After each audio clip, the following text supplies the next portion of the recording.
성령님과 동행하라 라는 말씀의 제목으로 이 시간 은혜 나누기 원합니다. 이번 주 때는 계속해서 성령에 관한 말씀이었는데 어제 밤 말씀이 바뀌었고 아마 오늘 저녁 말씀도 우리는 성령의 최종적인 이 결판을 짓는 그런 말씀인데 아마 바꿔야 될 것 같아요. 어제 끝나고 기도를 하는데 아무래도 최종적으로 뭔가 확실히 털어버려야 될 것이 있는 것 같아요. 그래서 말씀이 아마 저녁 예배 말씀이 바뀔 수 있을 것 같습니다. 따라합니다. 성령님과 동행하자. 예수님을 믿으면 성도들에게 성령께서 임하시죠. 그래서 우리가 살펴봤던 말씀들 사도행전 11장 17절 말씀입니다. 그런즉 하나님이 우리가 주 예수 그리스도를 믿을 때에 주신 것 같은 선물을 주셨으니 누가 하나님을 능히 막겠느냐. 주 예수를 믿을 때 주신 성령, 또 사도행전 19장 2절 이르되 너희가 믿을 때의 성령을 받았느냐. 예수님을 믿을 때 성령을 받죠. 예수를 믿으면 그때 성령님께서 믿는 성도에 어디에 임하시죠? 예수님을 믿으면 성령님께서 믿는 성도에 어디에 임하시죠?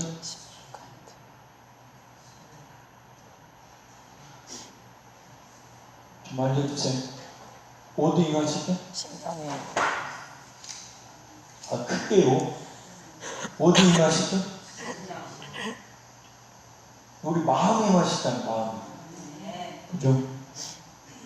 자, 고린도후서 1장 22절 말씀입니다. 그가 또한 우리에게 인치시고 보증으로 우리 마음의 성령을 주셨느니라. 성령을 믿는 사람이라는 것을 보증하는, 하나님의 자녀라는 것을 보증하는 하나님의 도장. 할렐루야. 그래서 하나님께서 우리가 예수 믿는 사람임을, 구원받은 하나님의 자녀임을 확실히 도장을 우리 마음에 성령으로 찍어서 우리가 하나님의 것임을 말씀하시는 겁니다. 그래서 고린도후서 5장 5절에도 곧 이것을 우리에게 이루게 하시고 보증으로 성령을 우리에게 주신 이는 하나님이십니다.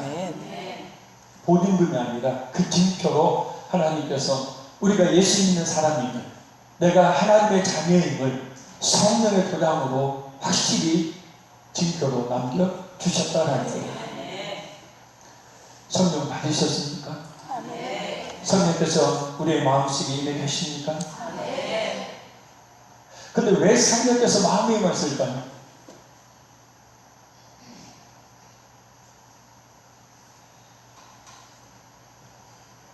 성령께서 왜 우리의 마음에 임했을까요? 네? 마음이 제일 중요한 게 맞아요. 왜 우리 마음속에 임하셨어요? 우리 마음의 좌속, 마음의 자리는 일반적으로 보면 뇌나 아니면 심장 이렇게 봅니다. 근데 이제 그 뇌나 심장이 임한다, 그게 아니고 어떤 따로 구분하는 게 아니고 우리의 마음이란 우리 영혼이죠. 이제 우리 전체, 우리 전 인격이 임한다는 거죠. 할렐루야. 근데 특별히 마음에 임한다고 말씀을 하시는 이유는 마음이 아까 우리 권사님 이야기했던 가장 중요해요. 왜 가장 중요합니까? 마음은 곧 우리의 지정의의 좌석. 지정의의 좌석. 또 마음은 우리 행동을 결정짓는 곳이다. 할렐루야. 그래서 지, 알고, 정, 그 아는 것에 대해서 어떻게 해요? 감정, 동의하는 거죠. 동의할 뿐만 아니라 뭡니까? 행동으로 옮기는 거죠. 알고 느끼고 그것을 행동으로 옮기는 이 모든 일들이 1차적으로 어디에 있어나냐면 우리 마음속에 있어나요. 할렐루야. 그래서 성령께서 우리 마음에 임하시는 겁니다. 자, 그러면 성령을 받은 사람은, 예수님을 진짜 믿어서 성령을 받은 사람은 성령 하나님이 우리 마음속에, 그 성도의 마음속에 임하시기 때문에 그의 마음을 주관하시는 거죠. 그의 생각을 주관하시고 그의 감정을 주관하시고 그의 의, 결단, 결심을 주관하시고 그래서 그로 하여금 행동하게 만드시는 거예요. 할렐루야. 그 행동으로 나타나는 것이 바로 뭐냐면 성령의 열매예요. 자, 거꾸로 뒤집어서 보면 성령의 열매를 맺지 않는 것은 이번 봉숭이 때 계속 강조하는 거지만 성령의 열매를 맺지 못하는 것은 곧 그 마음에 성령을 받지 않았다는 것이에요. 왜요? 성령의 열매는 금지할 법이 없으니까. 반드시 성령의 열매는 나타나니까. 근데 성령의 열매가 변화된 열매가 없어요. 그러면 성령 안 받았다는 것이고, 성령 안 받았다는 것은 너희가 믿을 때의 성령을 받았느냐라는 말씀처럼 예수님을 믿지 않고 있다는 거죠. 그 시간에 살펴보았듯이 개념적인 신앙, 개념화된 신앙, 조건화된 신앙, 그냥 들어서 그런 것이구나 라고 개념만 붙잡고 있지, 그 실제 되신 하나님을 만난 경험이 없는, 그 실제 되신 하나님께서 그 심령 속에 임재하셔서 그의 생각을 주관하시고 그의 감정을 주관하시고 또 그의 결단 결심을 주관하는 의지를 주관하셔서 그로 하여금 열매를 맺게 만드시는 그 같은 것이 없다는 겁니다. 성령께서 우리 마음에 임하시면 우리의 지, 정, 의를 주관하셔서 하나님의 뜻대로 살게 만드시기 위해서요. 그래서 성령 받은 사람은 반드시 성령의 열매를 맺을 수밖에 없는 것입니다. 왜 이렇게 성령을 강조하고 또 성령을 받았느냐고 자꾸 저 시간부터 반복해서 묻는 이유가 뭐냐. 그래서 성령이 임하셔야 예수님을 믿을 수 있고, 성령이 임해야 구원받을 수 있고, 성령이 임해야 예수 믿는 그리스도인답게 살 수 있고, 성령이 임해야 성령의 열매를 맺으며 살 수 있고, 성령이 임해야 주님께서 내게 주신 사명이 무엇인지를 깨닫고 그 사명을 감당하는 삶을 살 수 있고. 아멘. 성령은 그래서 우리 신앙생활에 있어서 모든 것이 전부예요. 절대적인 겁니다. 이 성령이 임하시면 우리 그리스도인들에게 절대적인 것이어서 아무리 강조하고 또 강조한다고 해도 지나치지 않는 겁니다. 그래서 봉성회를 통해서 마지막 날까지 살펴보면 정말 확실한 성령의 임재 가운데 있기를 원하는 겁니다. 바로 원하기는 이 시간 성령님께서 임재하셔서 그것을 깨달아 알게 하시며 또한 성령님께서 이 자리에 있는 우리 모두의 마음에 임하여 주시기를 간절히 소원합니다. 우리 16절 17절 말씀 다시 한번 같이 읽겠습니다.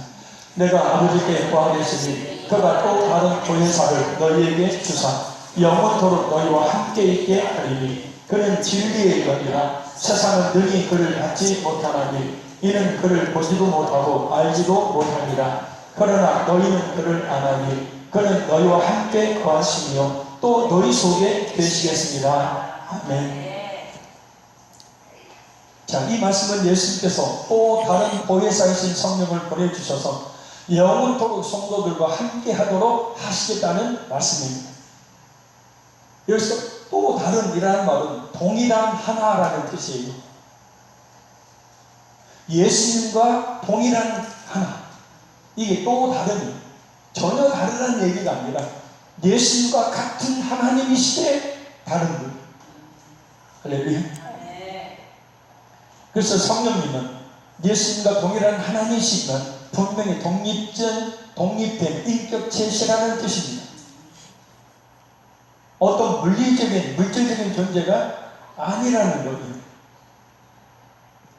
불, 물, 바람, 호흡, 영, 이와 같은 것들로 상징되지만 그 자체가 아니라는 거죠.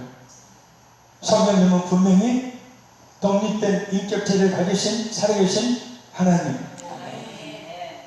그래서 우리는 삼일째 저희 삼위 하나님의 이름을 성령, 홀리 스피릿이라고 이야기합니다. 예수님은 성령님을 보혜사라고 말씀하세요. 이 보혜사라는 말은 헬라어로 파라클레토스라는 말입니다. 이 말에는 여러 가지 뜻이 있습니다. 다른 사람을 돕는 자, 변호하기 위해 부름을 받은 자, 위로자, 배언자, 중보자, 도와주기 위해 방문하는 다른 자, 이와 같은 뜻들을 가지고 있습니다. 곧 이와 같은 뜻은 무엇을 의미하냐면 성령님께서 이런 일들을 하신다는 뜻입니다. 할렐루야. 그래서 성령님은 우리를 돕는 일을 하시고 성령님은 우리를 변하는 일을 하시고 성령님은 우리를 위로하는 일을 하시고, 성령님은 하나님의 말씀을 대언하는 일을 하시고, 성령님은 우리를 위하여 전부 기도하는 일을 하시고, 성령님은 우리를 도와주기 위해서 늘 방문하신 분이라. 성령님은 영이십니다. 우리 눈에 보이시지 않습니다.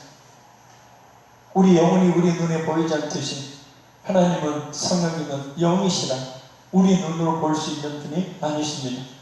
그러면 성령님께서 우리에게 임하셨는지 어떻게 알 수 있을까요? 또 성령님이 어떤 분인지 어떻게 알 수 있을까요? 그것은 성령님의 사역을 보면 성령께서 어떤 분이신지를 알 수 있고, 성령의 임하심이 어떤 것인지를 알 수가 있게 된다는 겁니다. 그리고 내게서 분명하게 맺혀지는 열매를 통해서 알 수가 있습니다. 왜냐하면 성령님의 그 인격은 성령님께서 행하시는 거룩한 그 사역을 통해서 나타나시기 때문입니다. 할렐루야. 부흥회를 지금까지 마지막 날까지 해오면서 모든 성도들이 하나님께서 충만한 은혜를 내려주시니 너무나 기쁘고 너무나 감사했습니다. 근데 물론 저희 교회 성도는 아니지만 몇몇 성도들은 이번 부흥성회 가운데 임하신 성령님의 역사를 받아들이지를 못한 것 같아요. 그래서 오늘 본문에 뭐라고 나와 있습니까? 그는 진리의 영이라 세상은 능히 그를 받지 못하나니 이는 그를 보지도 못하고 알지도 못합니다. 왜? 세상은 쉽게 말하면 뭐냐면 예수 믿는 사람이라는 게 아니라는 뜻이에요. 세상 믿지 않는 사람이에요. 예수 믿으려 성령 받지 않는 사람은 능히 그를 받지 못하나니 성령을 받을 수도 없고 성령의 역사하심을 알 수도 없는 거예요. 왜요? 그를 보지도 못하고 알지도 못하기 때문에. 개념화된 신앙, 조건화된 신앙 때문에 실제 일하시는 그 성령님의 역사하심에 대한 실체일 뿐이 이해가 되지 않는 겁니다. 이상한 겁니다. 또 두려운 생각까지 드는 겁니다. 혹시 잘못된 것은 아니야. 성령님의 역사를 보지도 못하고 알지도 못했기 때문입니다. 책으로 배운 연애라는 게 있죠. 연애를 진짜 어떤 사람과 만나서 연애를 한 게 아니고 책으로 읽어서 연애를 하는 겁니다.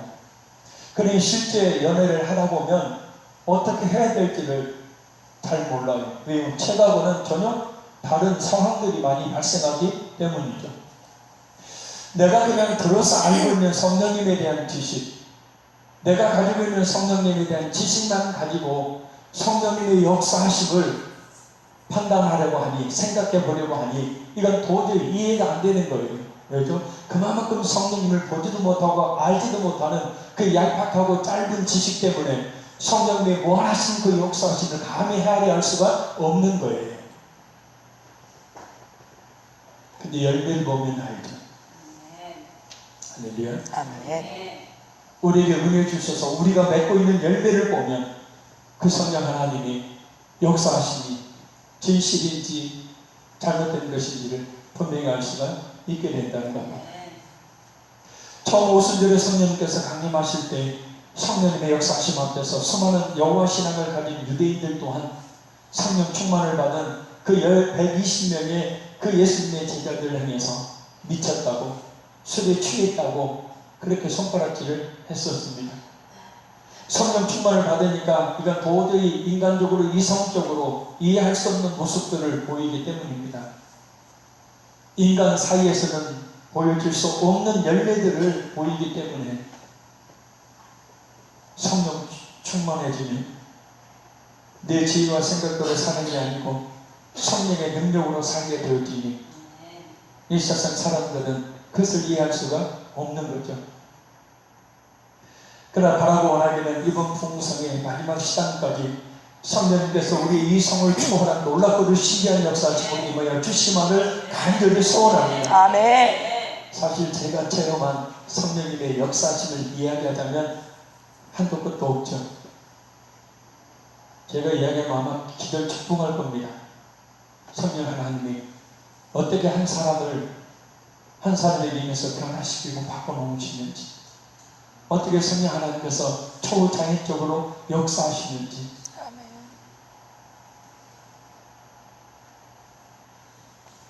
예수님은 성령님을 보혜사라는 말을 표현합니다.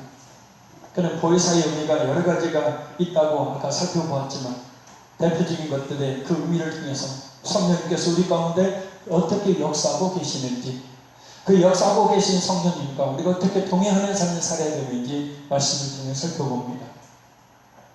왜냐하면 예수님 믿는다 해도 성령님과의 동행함이 없이 혼자의 힘과 지혜로 이 메마른 심령으로 신앙생활과 삶을 살아가는 사람들이 많기 때문입니다. 우리 오늘 이 말씀을 통해 성령님을 알고 그 성령님과 동행하는 삶을 사는 우리 모두가 되기를 간절히 소원합니다. 아멘. 그렇게만 된다면 정말 우리의 신앙과 삶은 정말 기름지고 평화로워질 것이기 때문입니다. 아멘. 첫째, 보혜사하시는 성령님은 예수님을 대신한 분이시다. 예수님은 원 보혜사이시고 성령님은 또 다른 보혜사. 그래서 성령님은 예수님의 사역을 그대로 이어받아 하십니다. 특히 가장 중요한 사역은 예수님께서 십자가에서 이루어오신 구속의 그 사역과 그 부활의 그 능력을 사람들에게 믿게 하심으로 십자가의 효력이, 그 부활의 효력이 그 성도에게 임하게, 발생하게 만드시는 역할을 하는 거예요. 그래서 성령님을 통하지 않고는 예수님을 믿을 수가 없는 겁니다. 성령님을 통하지 않고는 믿어지지가 않는 것입니다. 아무리 예수 믿으라고 해도 성령님의 역사하심이 없으면 예수님을 믿을 수가 없는 거예요.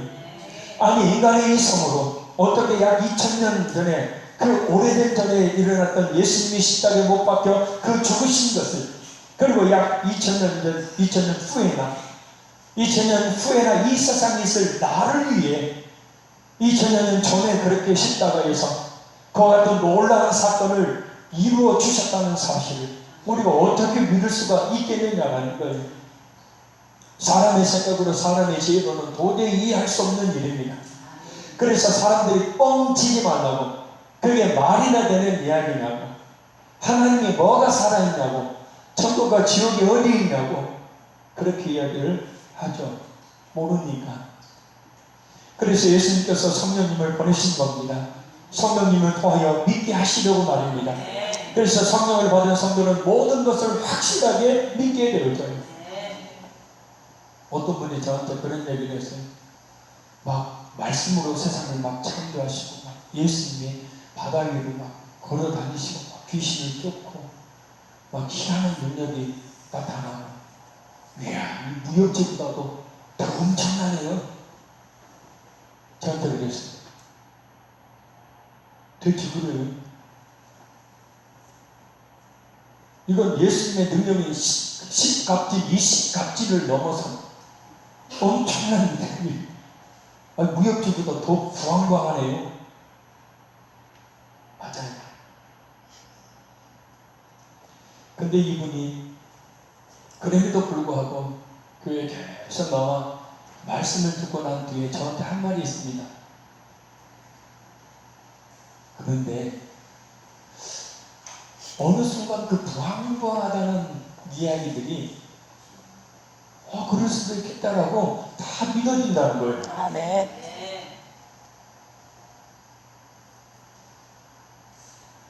십자가에 달리신 그 예수님이 자기를 위해 죽은 게 아니라 온 인류의 죄를 지고 죽었다라고 개념적으로 알고 있는 거죠. 근데 그 실제되신 예수님은 성령으로 말미암아 그 예수님이 십자가에 못 박혀 죽으시고 흘리신 피가 나를 위한 피라는 것입니다. 아멘. 예수님의 사멸의 부활, 사멸의 부활하신 그 부활이 나에게 영원한 생명을 주시기 위한 부활이었다는 사실을 아멘. 의심이 안 된다. 아멘. 그래서 한마디 했죠. 진짜 예수님 믿는 거네요. 진짜 성령 받은 거네요.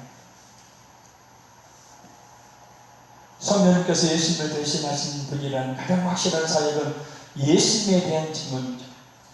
요한복음 15장 26절 말씀입니다. 내가 아버지께로부터 너희에게 보낼 보혜사, 곧 아버지께로부터 나오시는 진리의 성령이 오실 때에 그가 나를 증언하실 것이요. 아멘. 자, 그럼 성령님께서 예수님에 대해서 어떻게 증언하시는 겁니까? 갑자기 자고 있는데 눈 떠. 지금부터 내가 너한테 예수님이 누군지 알려줄 거야. 예수님이 십자가에 못 박혀 죽은 건 너의 모든 죄를 사하기 위함이야. 아멘. 이렇게 하셔요. 바로 지금 이 시간처럼 이렇게 말씀을 통해 예수님에 대해서 말씀하게 하시고 믿게 하시는 방법을 통해서입니다. 설교자를 통해서, 전도자들을 통해서, 또 성경을 읽는 가운데 성령님은 예수님에 대해서 말씀을 해 주시는 거예요. 아멘. 따라서 예수님의 복음이 선포될 때 성령님께서 역사하고 계시는 겁니다. 예수님의 십자가에 피 묻은 복음이 우리 자신을 위한 사건으로 우리 자신의 마음이 믿어질 때 성령님께서 역사하시는 겁니다. 그럼 반대로 왜 요즘 기독교인들이 성령님에 대해 관심이 없고 또한 잘 모르는 걸까요? 설교 때문입니다. 설교라는 상황 가운데서 예수님의 십자가에 피 묻은 복음과 부활의 그 능력이 전해져야 하는데 사실 설교의 내용의 대부분이 성공, 번영, 기복, 건강과 삶에 대한 정보, 삶의 문제를 해결하는 방법, 행복하게 살아가는 방식 등이 주로 성경 구조를 인용하여 전해지고 있기 때문입니다. 한마디로 진리의 말씀이 말씀 그대로 제대로 선포되지 않는 곧 성령님의 역사하심이 없는 현장에서 성령을 차용할 수가 없는 겁니다. 그래 메마른 종교생활을 할 수밖에 없는 것이고 개념화된 신앙, 조건화된 신앙생활을 마치 진실한 신앙인 것처럼 착각하며 신앙생활을 하는 것입니다. 심령의 변화는 물론 삶의 변화가 없는 의뢰의 심령이 아닌 메마른 심령으로 그저 다 종교가 다를 바가 없는 종교생활을 하는 것입니다. 성령님의 가장 큰 사역은 예수님에 대해 전하는 거예요. 아멘. 그래서 예수님에 대해 전하는 그때 그 자리에 성령께서 역사하시는 거예요. 아멘. 둘째 보혜사는 우리와 함께 영원토록 함께 하시는 분이십니다. 오늘 보면 16절 하반절에 영원토록 너희와 함께 있게 하리니 그 이유에 대해서 18절에 이렇게 말씀하십니다. 내가 너희를 고아와 같이 버려두지 아니하고 너희에게로 오리라. 예수님의 부활 승천해버리시고 난 뒤에는 이 세상에는 누구? 다 제자들이나 성도들이 다 고아처럼 홀로 있게 될 것 아닙니까? 그래서 이 말씀은 장차 예수님께서 부활 승천하시고 난 뒤에 예수님이 없이 홀로 남겨질 제자들을 행해 하신 말씀이에요. 이 예수님의 약속대로 성령님은 오순절에 임하십니다. 많은 사람들이 성령님께서 오셨다는 것을 알 수 있도록 급하고 강한 바람 소리와 같이 그리고 불의 화와 같은 모양으로 임하셨어요. 할렐루야. 성령이 임했어? 안 임했어? 그렇지. 우리 성령이 임한다는데 어떻게 뭐 임했어? 안 임했어? 모르잖아요.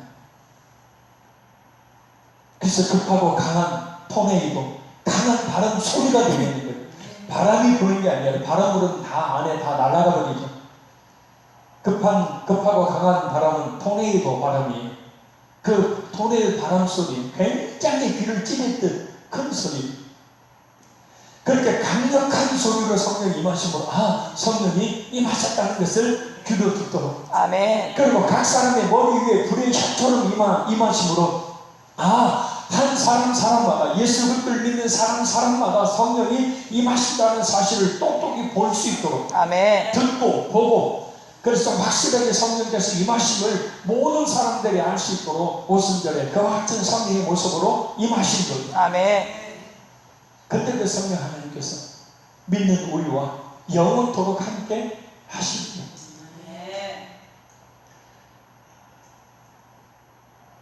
한 가지 물어볼 때 죄를 지으면 성령님은 떠나십니까? 안 떠나십니까?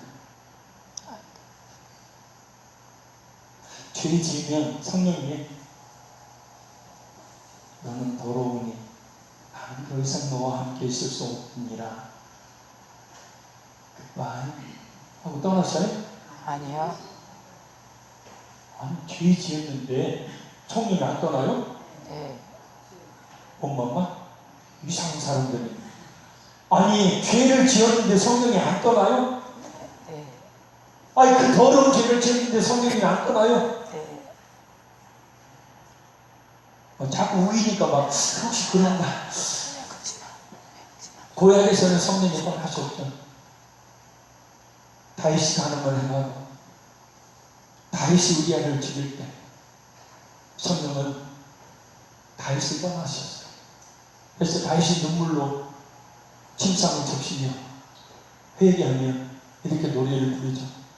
정결한 마음 주시옵소서 오 주님. 정직한 영을 새롭게 하소서. 나를 주님 앞에서 멀리하지 마시고 주의 성령을 거두지 마옵소서.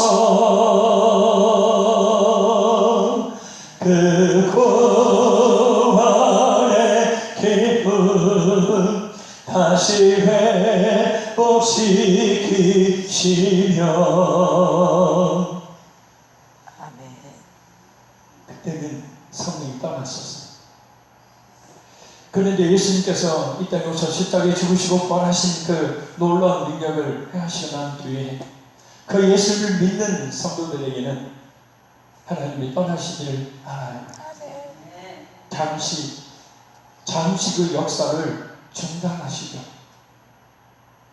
성령의 소멸. 성령께서 다 불에 다 없어져 버린다는 얘기가 아니라 성령님의 역사 중단입니다.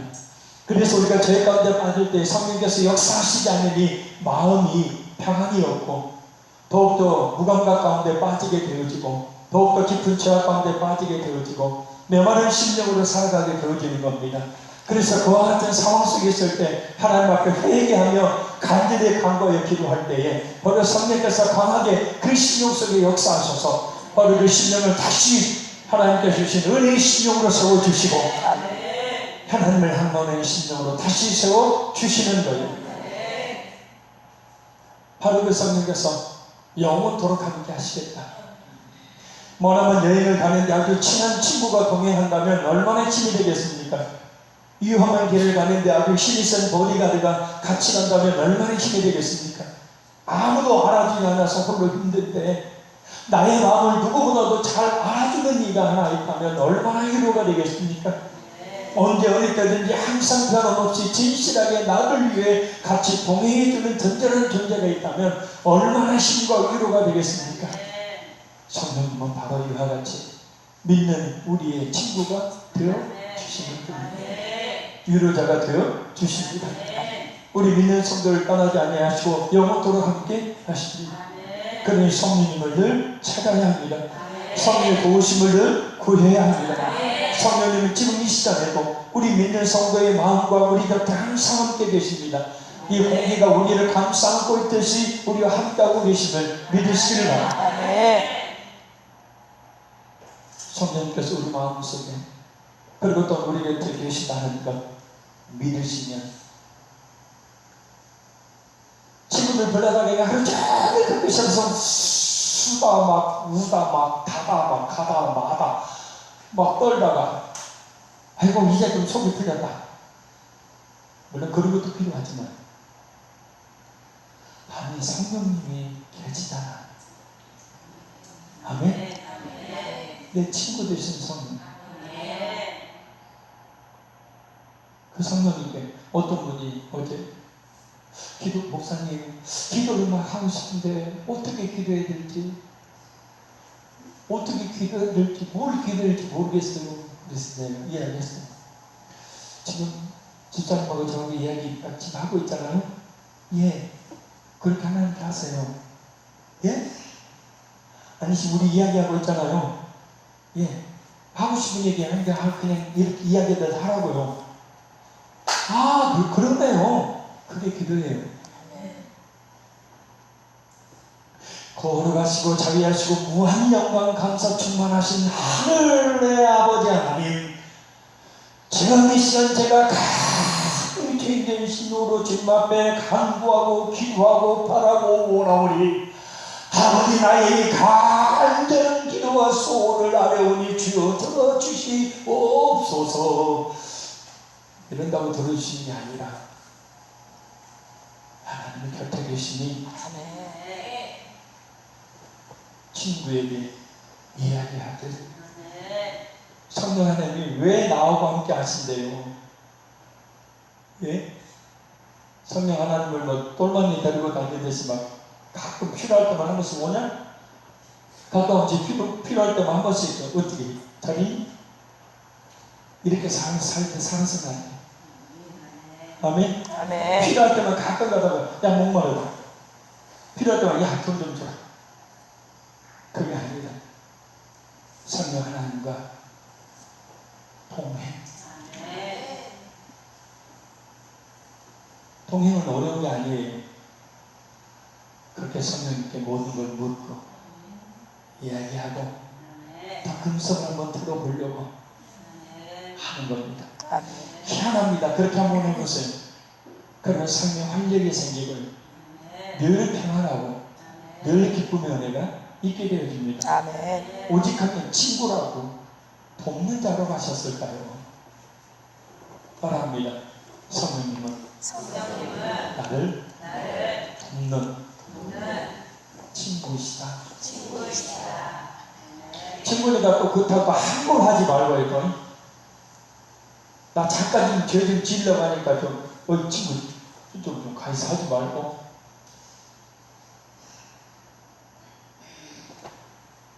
실제 보혜사 성령님 대언하신 분입니다.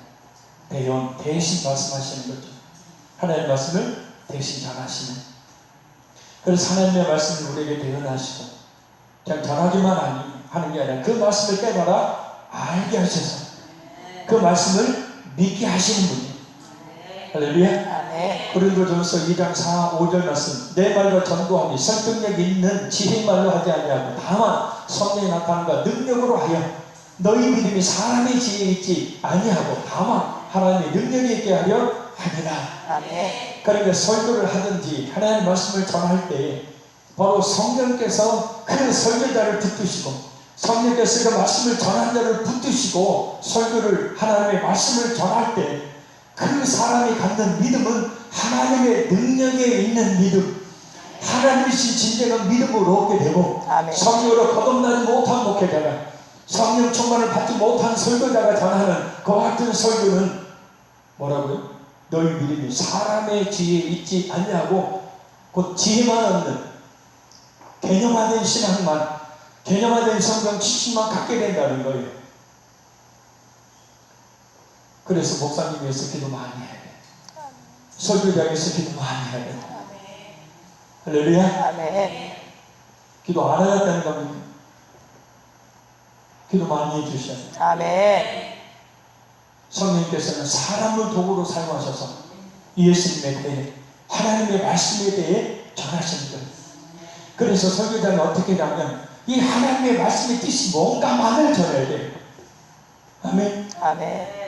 성경 읽으면 자기 이야기하고 뭐 첫째, 둘째, 셋째, 넷째 해가지고 뭐 자기 이야기하는 게 아니라 성경 말씀의 의미가 무엇인지를 전해.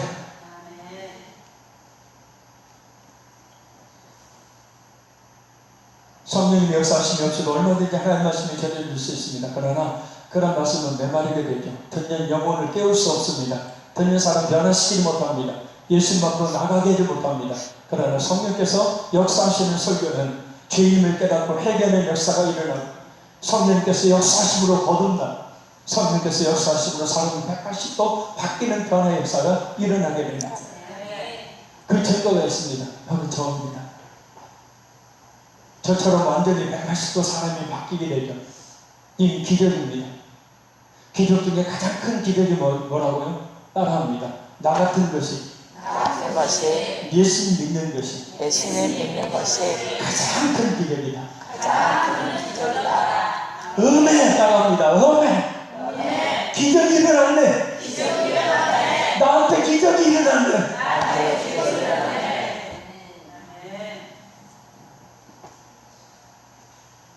그래서 옆에 앉아있는 분이 기적 같은 분이에요. 아멘. 아이고, 여기 계신 분들 동방에서 만약에 예수님 안 믿게 했어봐요. 이야, 세상에서 진짜 막 빛깔을 번쩍하고 잘 나갔던 분 아닙니까? 자기 생각 최고로 여기고 막 의인의 교만한 거 그냥. 오늘도 우리 본사님 만약에 예수님 믿지 않게 했다면 산으로 들어 놀러 다니면 밤에는 또야.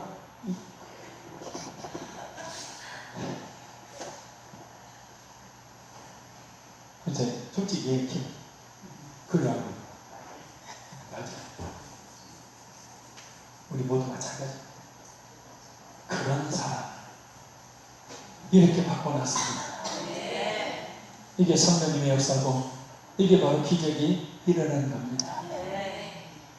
성령님은 말씀을 통해서 그렇게 우리에게 일하시는 거예요. 넷째는 보혜사는 우리를 진리 가운데로 인도하십니다. 요한복음 16장 13절 그러나 진리의 성령이 오시면 그가 너희를 모든 진리 가운데로 인도하시리니 그가 스스로 말하지 않고 오직 들은 것을 말하며 장래일을 너희에게 알리시리라. 아멘. 이 말씀은 성령님께서 성도를 진리가 되시는 예수님께 그리고 진리의 말씀 가운데로 늘 인도하신다는 뜻입니다. 어떻게 인도하신다고요? 요한복음 16장 8절에 그가 와서 죄에 대하여 의에 대하여 심판에 대하여 세상을 책망하심으로 인도하십니다. 책망하다는 말의 뜻은 이런 뜻이에요. 재판정에서 자기의 죄를 부인하는 피의자를 변론으로 설득을 시켜서 자기의 죄를 깨닫게 할 뿐만 아니라 그 죄를 자백하게 하는 것을 이야기합니다. 이게 책망이에요. 우리를 하여금 우리의 죄를 깨닫게 하시고 또한 그 죄를 회개하게 하심으로 말미암아 우리를 예수님께로 인도해 나가시는 일. 아멘. 그래서 우리 이번 부흥회 때 이런 성령님의 책망하심이 있었기에 회개의 진한 눈물을 흘렸고 바닥에 납힌 걸었고 하나님께 엎드려 회개하게 기도했지 않습니까? 바로 성령께서 역사하셨기 때문에 이것이 바로 책망이에요.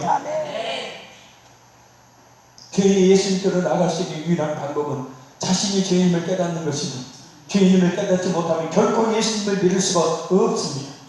그러나 대부분의 사람들은 자신의 죄인임을 알지 못하죠. 그래서 성령님은 죄에 대하여 말씀하시며 책망하시고 그 죄에서 벗어날 수 있는 의에 대해서 말씀하시고 그 죄의 문제를 해결하지 않았을 때 닥칠 심판에 대해서 말씀하시는 거예요.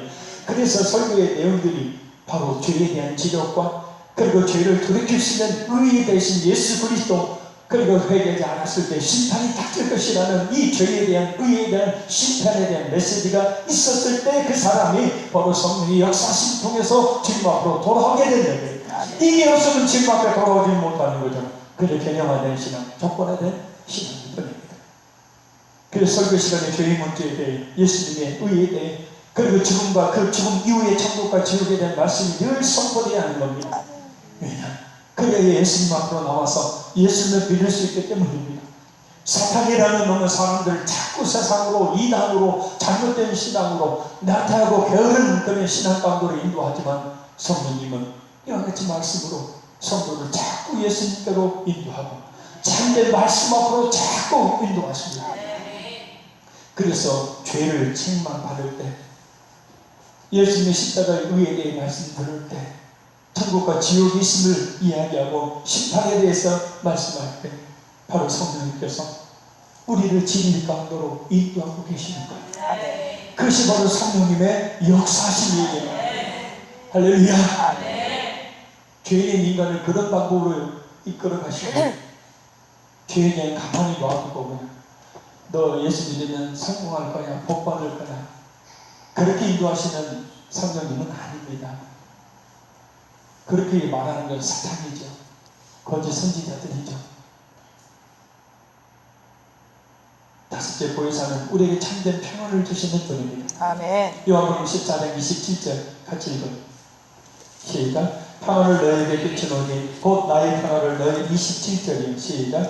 평안을 너희에게 끼치노니 곧 나의 평안을 너희에게 주노라. 내가 너희에게 주는 것은 세상이 주는 것과 같지 아니하리라. 너희는 마음에 근심하지도 말고 두려워하지도 말라. 아멘. 평안은 외적인 환난에도 불구하고 예수님 안에서 누리게 될 내적이고 주관적인 평강을 말합니다. 일반적으로 평강은, 세상이 말하는 평강은 사전에 이렇게 말하고 있죠. 아무 일이 없이 무사히 잘 있는 것, 걱정이나 탈이 없는 상태, 이것을 세상이 말하는 평강이라고, 평안이라고 말합니다. 그러나 보혜사가 주실 평안은 평안할 수 없는 상황 속에서 예수님의 믿음으로 말미암아 갖게 되는 근심과 두려움이 없어지는 상태. 아멘. 예수님의 십자가의 피로 하나님과 원수가 되었던, 그 원수가 되게 만들었던 죄의 남을 허물어 아멘. 하나님과 관계가 화목하게 됨으로 말미암아 얻어지는 평안. 아멘. 그 하나님을 믿는 믿음으로 말미암아 하나님의 역사를 기대하는 믿음으로 말미암아 얻게 되는 평안. 아멘. 그래서 이 세상이 주는 것과 같은 평안과 다르다고 예수님이 말씀을 하시는 거예요. 저 여러분의 마음속에 성령님께서 역사하심으로 말미암아 근심하지도 않고 두려워하지도 않는 평안이 있으시기를 간절히 소원합니다. 아멘. 말씀을 묵상하고 충분히 기도하면 늘 평안하지 못할 상황 속에서 평안을 누릴 수가 있습니다. 이 시간 우리 성령님께서 이 말씀을 통해 참된 믿음을 가져 평안하라고 말씀하고 계심을 믿으시기를 바라요. 아멘. 이번 부흥회 때 여러분들이 마음의 기쁨과 평안을 느끼고 그것을 막 표현하지를 못해서 발을 굴고 바로 성령님께서 그 마음에 깊이 임하셨기 때문입니다. 그럴 때 자연스럽게 나오는 찬송이 있죠. 주 안에 있는 나에게 딴 근심이 있으랴 십자가 밑에 나가 내 짐을 끌어내 주님을 찬송하면서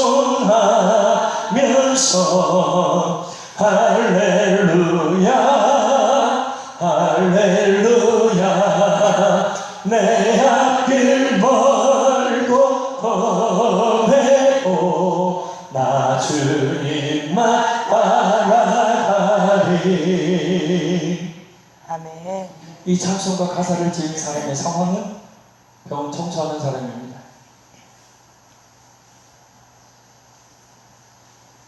그 청소하는 사람을 보고 자기 질병으로 인해서 신음하다가 그 청소하는 사람이 흥얼흥얼 찬송을 부르는 모습을 보고 깨달아 주님이 주시는 그 평안과 위로 가운데 만들어 부른 노래가 바로 이 노래.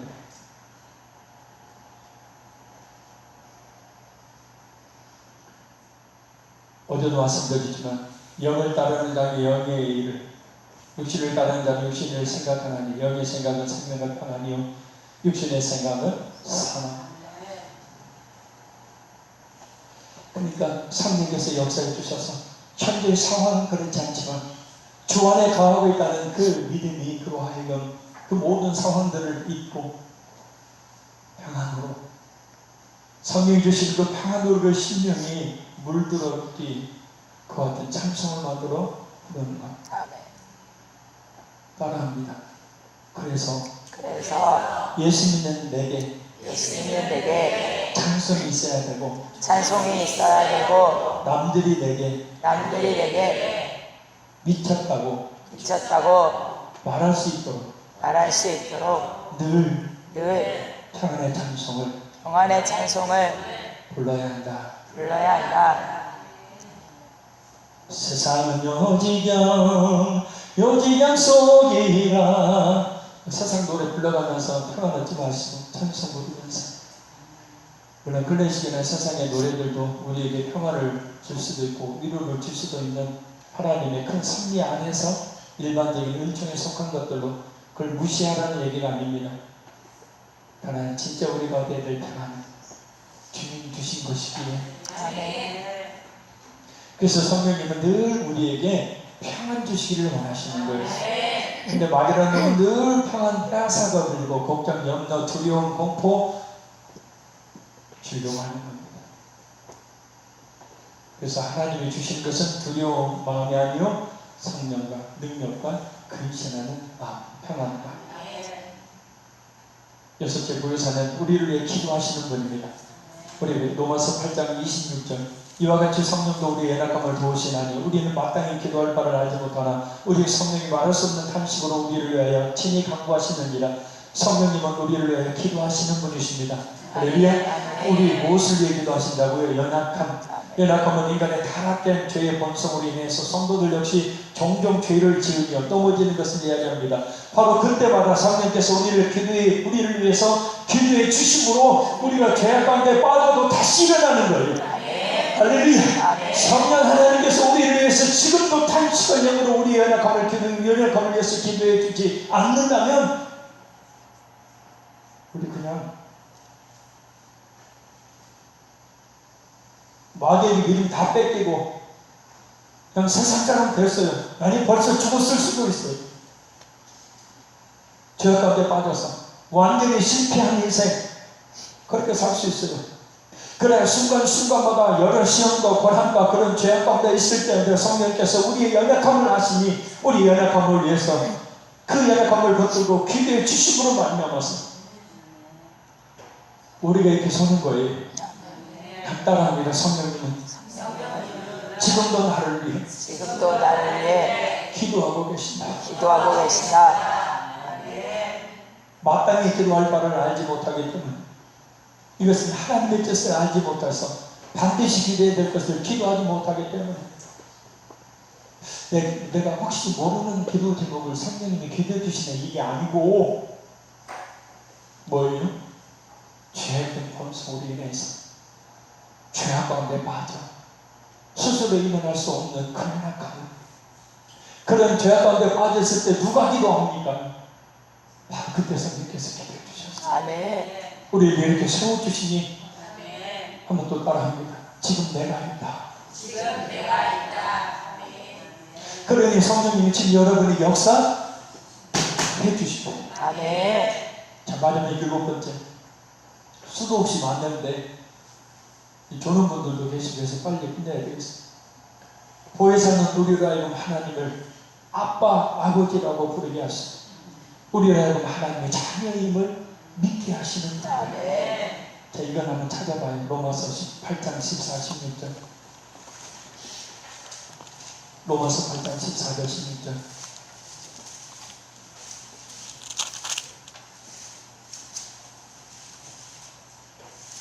로마서 8장 14, 16절 시작. 무릇 하나님의 영으로 인도함을 받는 사람은 곧 하나님의 아들이라. 너희는 다시 무서워하는 정죄함을 받지 아니하고 양자의 힘을 받았으므로 우리가 아빠 아버지라고 부르짖느니라.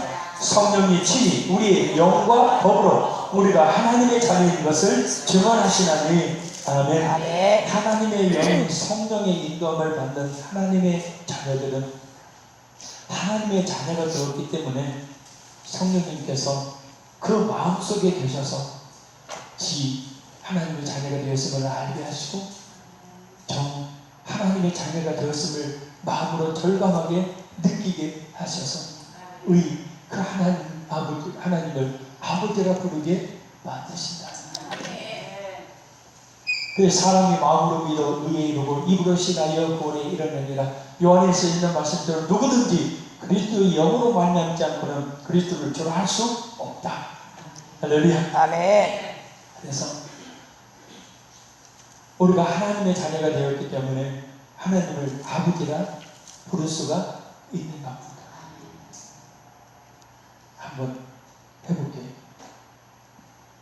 하나님 아버지입니다. 하나님 아버지.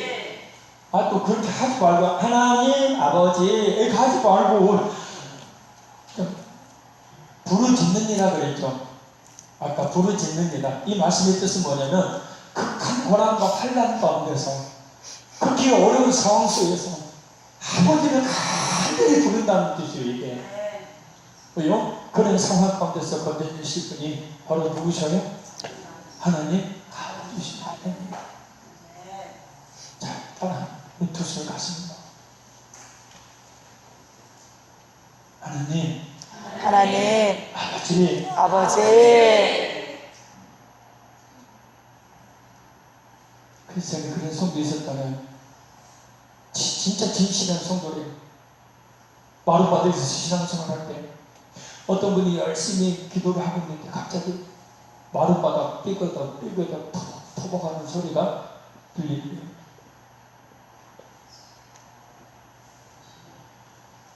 누군가 근데 또 기도하는데 눈 뜰 수도 없고 그런데 갑자기 옆에서 마룻바닥에 무릎을 팍 꿇는 소리가 들리고 감동해서 이렇게 쳐다봤더니 동네에서 강팍하기로 소문난 사람, 그런데 이제 예수 믿은 지 얼마 안 된 사람 갑자기 와서 무릎을 팍 꿇고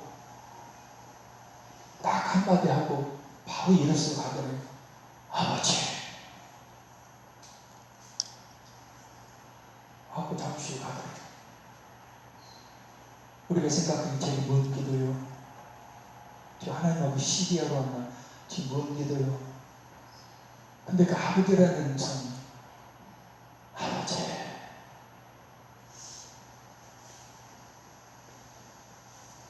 그 아버지라는 말 한마디 속에 모든 것이 다 들어가지 않겠습니까? 그다음 또 은혜 받고 와갖고 아버지 한번 하고 그냥 가지 말고요. 또 달라요. 체질이 그분은 또 그 체질이 우리는 또 달라요. 예? 아멘. 자, 한 가지 또 알아야 될 건. 자, 성령님께서 우리 안에 계시죠? 아멘. 우리 마음속에 계시죠? 우리 영혼에게 늘 뭐 하신다고 그래요? 아까 로마서 성령이 친히 우리의 영과 더불어 우리가 하나님의 자녀인 것을 증언하시나니 아멘. 성령이 우리 안에서 계속해서 내 영혼에게 말하는 거예요. 너는 하나님의 자녀라. 그렇게 하는 게 아니고 설교 시간 말씀을 통해서 하나님의 자녀가 되었음을 알게 하시는 거예요. 할렐루야. 아멘. 성령을 받은 사람만이, 진짜 예수를 믿는 사람만이 하나님을 아버지라 부를 수가 있습니다. 미안한 얘기지만 부흥집회 왔던 분들 가운데 주여를 못해요. 주여를 못해요. 주여 해보시라고 해도 주여를 못해요. 아이고 속으로 아니에요. 진짜 속으로 예수를 믿고 확실히 성령을 받은 사람은 주여 왜 못해요? 사람이 마음으로 믿어 의의로 입을 신하여 구원에 이르느니라. 누구든지 성령으로 말미암지 않고는 그리스도를 주라 할 수 없다. 그래서 가슴이 아픈 겁니다. 개념만 붙들고 있는 신앙. 왜 주여를 못 불러요? 창피해서요? 아니, 성령이 계시면 얼마든지 주여 부르게 하십니다. 아멘. 할렐루야. 아멘. 그래서 기도 안 되면 주여를 부르세요. 주여를 부르시라고. 누구든지 나의 이름을 부르짖는 자는 내가 여기 있다 할 것이요. 아멘. 그냥 주여 말만 쓰는 게 아니에요. 진짜 살아계신 하나님을, 나를 위해 십자가에 죽으신 예수님을, 나를 위해 탄식하고 계시는 성령님을 주여로 부르시라고. 아멘. 그러면 성령께서 역사하셔서 진짜 하나님을 아버지라 간절히 부르짖게 해주실 것이고, 하나님의 자녀라는 사실을 내 영혼에 증언하셔서 아멘. 확신을 갖게 하실 겁니다. 아멘. 결론적으로 말씀드립니다. 우리 예수님을 믿을 때 구원받았다는 증거로 하나님의 자녀라는 인치심으로 성령님이 우리 마음속에 임하십니다. 그래서 진정 예수님을 믿는 사람은, 구원받은 사람은 성령께서 그 마음이 임하십니다. 그리고 진실한 믿음을 가진 성도는 성령님과 동행하는 삶을 삽니다. 예수님과 동일한 하나님이시지만 독립적 인격체이신 보혜사 성령님은 우리에게 늘 예수님을 잘해주시죠. 늘 우리와 영원토록 함께 동행하십니다. 하나님의 말씀을 대언해 주십니다. 우리를 늘 진리 가운데로 죄에 대해 세상에 대해서 의에 대해 책망하심으로 인도해 주십니다. 우리 마음에 세상이 주지 못하는 참된 평화를 주십니다. 우리를 위해 지금도 기도해 주고 계십니다. 무엇보다 하나님을 아버지라 부르게 하시며 하나님의 자녀라는 확신을 주십니다. 이런 성령님인데 우리가 그 성령님을 어찌 구하지 않을 수가 있겠으며, 이 성령님이 어떻게 우리와 함께하지 않으실 수가 있으며, 그 성령님을 구하지 않고 우리가 어떻게 살 수가 있겠습니까? 아멘. 그러니 이 시간 성령을 진실한 마음으로 간절히 구하소서. 우리의 신앙이 진실한 신앙, 하나님의 충만한 은혜를 받는 신앙이 되기를 간절히 소원합니다. 성령님이 아니면 우리는 흔들흔들요. 성령님이 아니면 우리 신앙은 앞뒤 신앙이요. 성령님이 아니면 우리는 내만의 신령으로 살아갈 수밖에 없는 존재, 하나님의 뜻대로 살 수 없는 존재이니 성령님 이 시간 다시 한번 강력하게 나에게 임하여 주시옵소서. 아멘. 주여서 동서가 간절히 기도합니다. 주여